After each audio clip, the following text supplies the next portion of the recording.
This feeling, we want it. The good life, I started. No reason to flaunt it. Just show me you got it.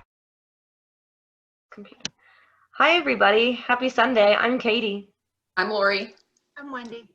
And welcome back to the Front Row Show. Created by fans, for the fans. This week we are chatting with a very important couple who helped Richie's dreams of being in a band become a reality. Please welcome Dick and Connie Hofherr. Yay! I was so excited for this one.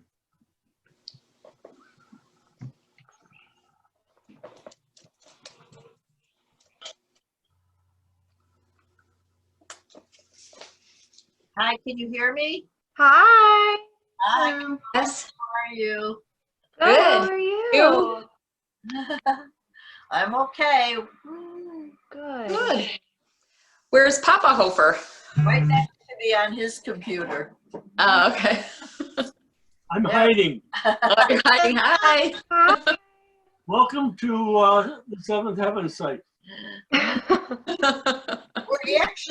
We're actually in the bedroom that Richard was till he got older. This was his bedroom, but now it's my husband's office. Aww. Your office. Oh, My office, Your office. bedroom. Very cool. how are you guys doing? Good, good. Freezing the other night at the show, though. Oh Yes. my gosh. Yes. Yeah. Winter coats and blankets, and we were freezing. Yes. Yeah, that's no fun sitting out there like It that. was good, but it was a great show. I'm It glad was. all the fans showed up. They did a great job. That Yeah. was a lot of fun. Yeah, for such a short time putting it together. He's pretty good. Yeah. Yes. You raised a good one. So do you have questions? Yes, we do. Okay, we're ready. Ready? Who wants to start? I'll let you start. Go ahead. Okay. What are we going to start with? Sorry.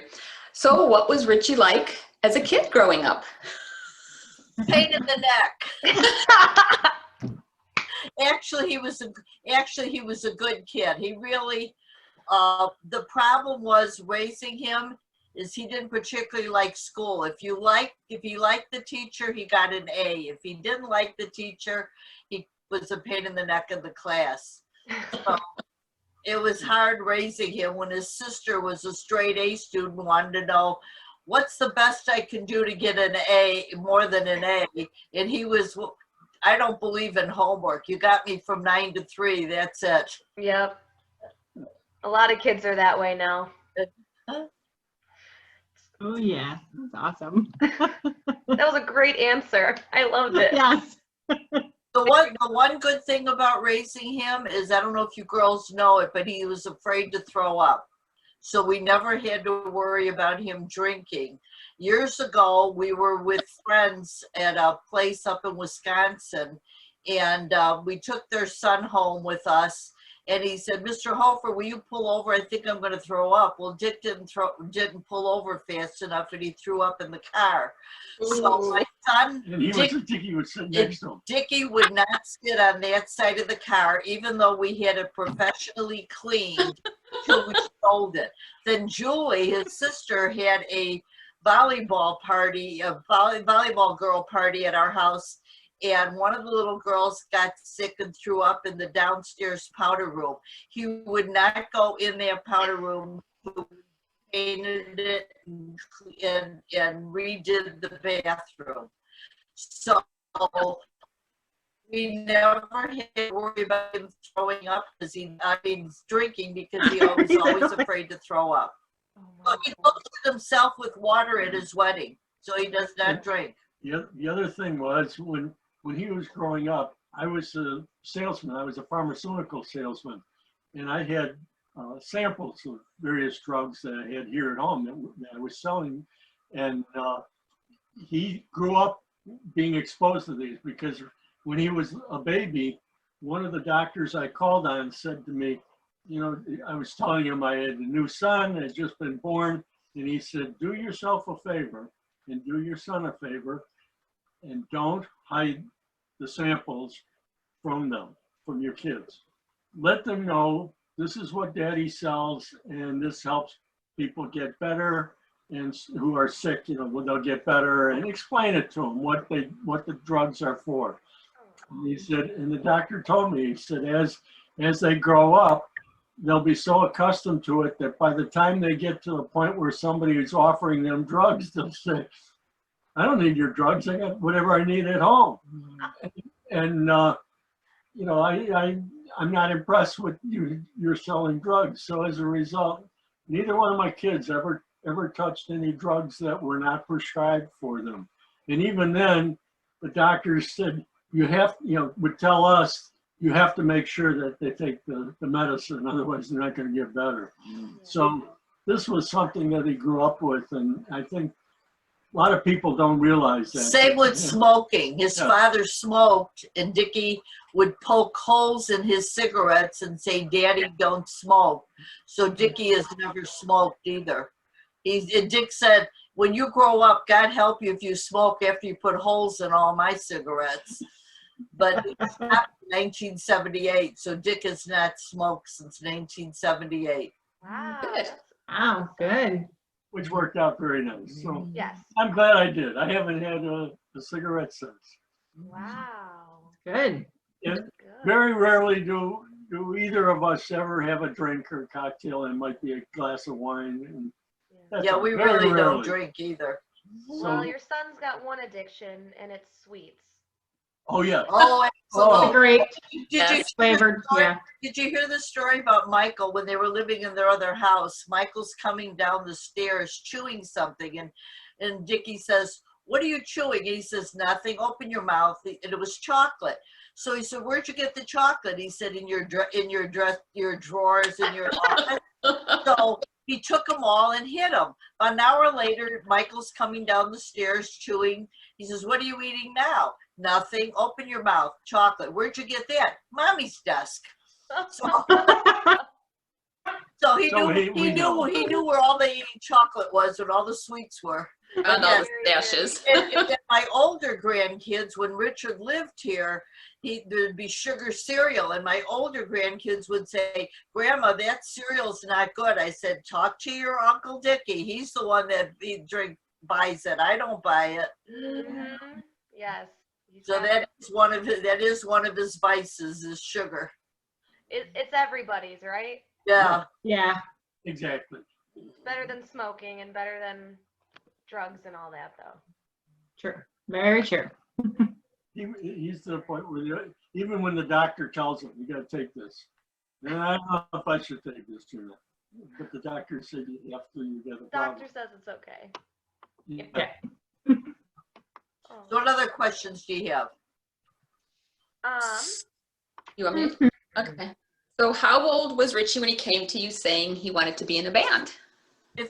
Well, what's interesting is when you're in junior high, usually they put you in band and you pick an instrument. His sister picked the clarinet, and when Richard got to pick an instrument, he picked the saxophone. Both of those instruments are the instruments my father performed, because my father was in a wedding band orchestra. And the kids not knowing, they picked the same instruments. But after 1 year of Dickie playing the saxophone, he said, Mom, I don't like the saxophone. Can I play the guitar? Sure, what harm could it do? Play the guitar. That's what started it. So she got him the guitar. That's what started it. And I was informed when I came home. And the rest is history, right? And the rest is history, yes. The rest is history. He had a gentleman that taught him guitar early on, a young guy, and he was with the national band, it turned out. He joined, was a member of the national band. I'm trying to remember his name, but Richie would know. If you ask him, he knows right away who it is. Anyway. He'll see this and he'll tell you. The young man lived up here in Mount Prospect. So he was close by, and I remember taking him over for the lessons. And later on, when he was with the band, Enough's Enough, if I remember correctly. Anyway, I remember we were at a show one time where they were playing. and afterwards came off stage and we were backstage. And he started talking and reminding me of some of the things he did what my son did when he was playing. And he said he was totally committed to playing guitar. And I knew that he was going to be successful when he was in high school, and people would call him up, the girls and friends of his, guys who we knew, would call him up on Friday. And they would say, hey, there's a party at so-and-so's house. Why don't we come by and pick you up? And he would say, no, I'm too busy. I'm writing a song and I don't want to be disturbed. And they'd call him Saturday and he'd say the same thing. And many times by that point, he had a studio down in what we call the lower level executive suite, more commonly referred to as the basement. He'd be down there and spent hours and hours writing songs, and he was just starting off. So I knew he was committed. Did you think that this was a phase that he would outgrow, or did you think when he came to you and said, I want to be in a band, that he was serious? Oh no, I would say to him, get a real job.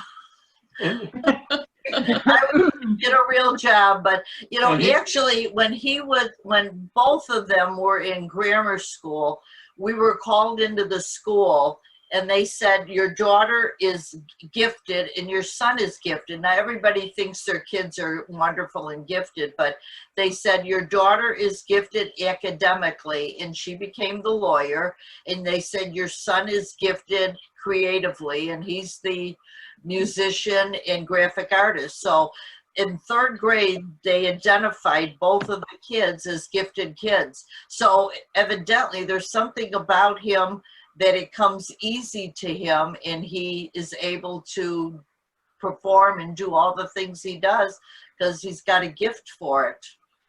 We went to an open house when he was in grammar school, and on the wall were paintings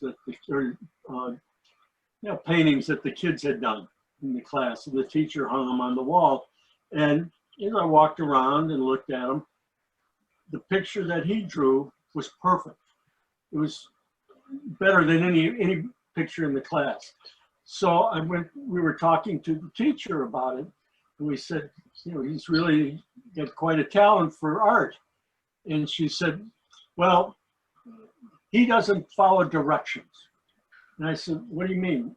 Well, didn't she give him a failing grade or something? That was in junior high or high school. And she told him to draw an apple, and the apple was in a basket, and he drew the whole basket with all the fruit. So she said that he didn't doesn't follow directions. He doesn't follow directions. So she didn't give him a passing grade on it, but his was the best in the whole class. Wow. And I thought something's wrong with the teacher. Yeah. I mean, Yeah. come on. What can I say? He did extra work. He not only did the apple, he did all of it. If Yes, anything, he did extra credit. Yeah. Yeah. So there's the creative part of him. Yeah.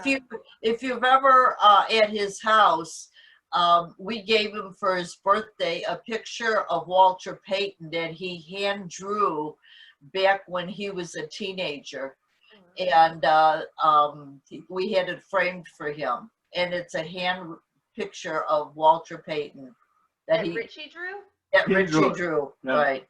And it's very close to what Walter Payton looked like. Yeah. But he was a fan of Walter Payton, just like his father was. Oh. And as it turns out, Payton used to run in Arlington Heights, right down the street from where our daughter lived. Oh wow. Oh, cool. There's a hill up there, and he used to run up there. Wow. He lived in the area, didn't he? Yeah, Up in Tiramere in Arlington. They call Nickel Knoll. And he used to run through Arlington Heights when he was playing for the Bears. In fact, did you know that when the Bears won the Super Bowl in 1985, they had a 25th anniversary, and they picked Seventh Heaven to be on the stage with all the Bears for the Reunion. reunion on TV. I'm sure Rick has a copy of that, but Sure. Seventh Heaven was on the stage. He got to It hang was out at with all. McCormick Place. He got to hang out with all the Bears. He visited with Connie Payton because Walter was dead by that time, but he visited with all the Bears, and he'll tell you stories about visiting with all the Bears Wow. because he spent the whole day with them doing the show. That's In cool. fact, when he plays the auto show every year, Mhm. there's the Bears. Some of the Bears have a A band. and they're at the opposite end of McCormick They're Place. called the Chicago Six. They play, and then Wow. Seventh Heaven is at the other end. This is on the before the opening night. It's the formal night, and we go down and visit with the Bears because they all remember him. They all know who he is, and it's like, okay, it's really very nice, and they respect him and his talent for the music. So, That's so nice. That's so nice to see. but one little quick story. Okay. I had tickets to go to New Orleans for the Bears when they played the Super Bowl way back when. And I had 4 tickets, one for my wife, one for my daughter, and one for my son. My wife tells me she's not interested in going. My son says, I'm too busy writing songs and doing my music. I don't want to go down there. So my daughter and I, and then my brother and somebody else went along. We went down to the game. Richard and I were warmers watching it on TV. We saw the whole show. But you saw it live. Yeah, Yeah, we were there live. they were there. Wow. We'd gotten seats, very good seats, from Wow, someone who was doing the tickets for the Bears. Do It's like- you girls know that Laura's uncle played our wedding? Laura's on who? Me. Meaning me, my Uncle sure. Vic. Oh, yes. Lori's uncle Yes. was the wedding band at our wedding. Oh, is that the guy that's on that, the tape? The Yeah. CD or something, yeah. Yeah. Yeah, Lori- Richie has him listed on the back of the one CD with his name he has on there, Vic Faraci. Lori is somehow related to everybody. I know, right? She knows the people in Hillbilly Rock Stars. She's got Lori's got connections. I don't. Yes. No. Uncle Vic is doing good in California. Yeah. So we saw him last October a year ago. So he was here. He's retired now. Yeah, I think for about 15 to 20 years, because he was vice president of Warner Brother Records for a Right. while. Right. I remember Yeah, Richie saw him when he went out there one time. Yeah, it's cool because he has his one room all with his gold records, and he has the gold record from Urban Cowboy. He has a letter. His most prized possession is a letter from Frank Sinatra. Cool. Signed. Cool. He has that framed on the wall. Yeah, he's got a lot of cool stuff. Cool. Wow. That's Yeah. awesome. Very cool. Did another one. All right. World. What's the next question? Wendy, your turn. Sure. Let's see here. I guess you guys have been going on cruises for a long time, right? So We've did you guys 30 help? cruises?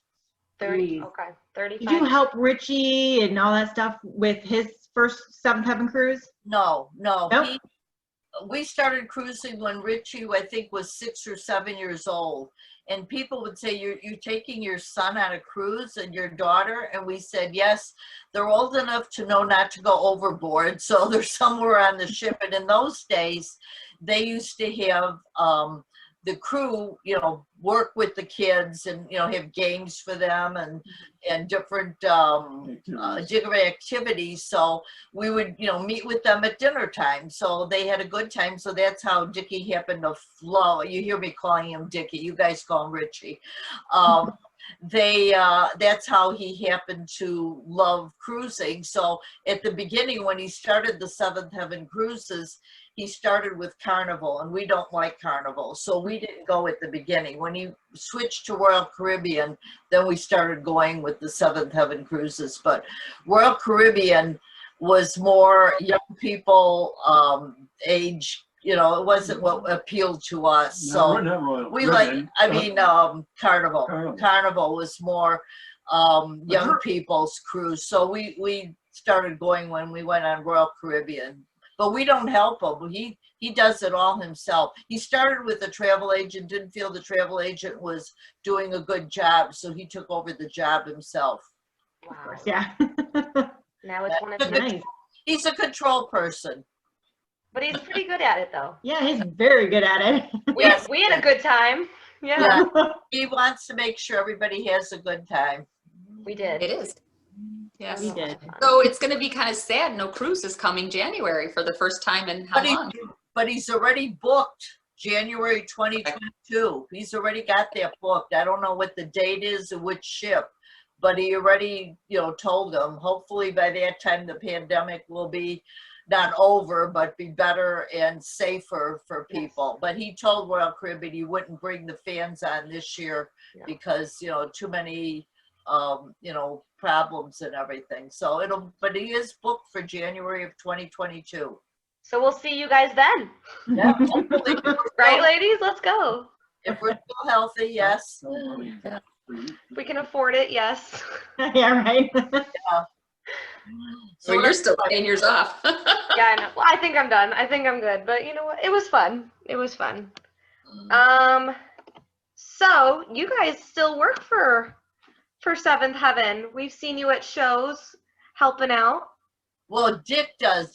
When Dick retired, Richie said to him, Dad, you know, I need you to help me. And Dick says, well, I don't carry equipment and I can't play an instrument or sing. What do you want me to do? And he said, I want you to sell merchandise. So at the beginning, you know, because it's a mostly cash business before he started with the credit cards, he wanted somebody he could trust, and he figured he could trust his father. So you'll see his father that has Seventh Heaven staff, you know, I don't work for him. I have helped out a couple of times if people don't show up, but I don't, I'm a spectator and watch the show. But Yes. Dick works for them and helps out with the merchandise. When he first started with merchandise, he started with shirts. And he came to me and he said, I've looked for different catalogs from these suppliers, and I've got some shirts that I'd like to get, and I need you to front the money for me. Okay, so I front the money for him. And then he said, I need to get them imprinted so people know who they're for. I said, okay. So I got stuck with that bill too. The first load of shirts that he got were very inexpensive, let me say it that way. And the first ones we sold, the next show we were at, people were coming back with the shirts. I washed it once and look at it, fell apart. That's it. So we changed from the inexpensive to the top quality that we could get. We said, that's what we're gonna do. So I always heard those famous words, don't worry, Dad, I'm gonna pay you back. Still waiting, right? We're still waiting. What I didn't know was I put it on my computer, so I have a whole list of Good. invested in the Seventh Heaven band. Good. So do you model the clothes too? No, I'm not a t-shirt person. No. I have, and I didn't get that one sweatshirt that did not have a hood on it. A couple of years ago, a lot of my friends have it, but by the time I said, can I have one, they were already sold out. I have a Seventh Heaven one with a hoodie. But other than that, I get the t-shirts every time we have the cruise. I have those, but I'm not a t-shirt person. Dick has all the shirts, the t-shirts, and the jacket, but his all say staff. Well, he invested in it. He should get something. Absolutely. Don't worry, I'm gonna get paid back. Okay. Okay. Right. We'll let him know. No, snow on July 4th. What? It's going to snow on July 4th. Yes, exactly. Right? I get paid back. Yeah. Exactly. That's all right. All right, ladies, we got time for one more. So do you have a favorite Seventh Heaven song? No, not really. I enjoy the 30 songs in 30 minutes. I enjoy when they do that. And each of the young men, when they sing certain songs, I enjoy it. My favorite, which they started playing. All right, now I can't even remember the name of it. The one that Nick and Adam do in the 40 songs in 30 minutes. Grease? Journey song, the Journey song. Don't stop believing. What? Don't stop believing. For years, I kept saying they hated playing that song. And sometimes Nick would say to me, yeah, I'm playing it for Mrs. Hofherr and everything, but now I'm glad they have it in the medley and everything. That was my favorite that they do. Sadie's favorite. I do like a lot of their originals. And I love the videos. The videos are funny. Videos. They're good. Yep. Well, thank you for allowing us to chat with you guys. Oh, It's absolutely. been a pleasure. Been a pleasure. Good seeing you all the time. Yes. You know, it's like a family. We're all like a family. We all see each other, and it's good to see everybody, and stay healthy. Yes, you guys Yes, too. you too. Well, thank you so much, everybody, for watching, and we will Okay. see you next time. Bye. Okay. Bye-bye. I've got something I think I need to say. Wherever you go is where I want to stay.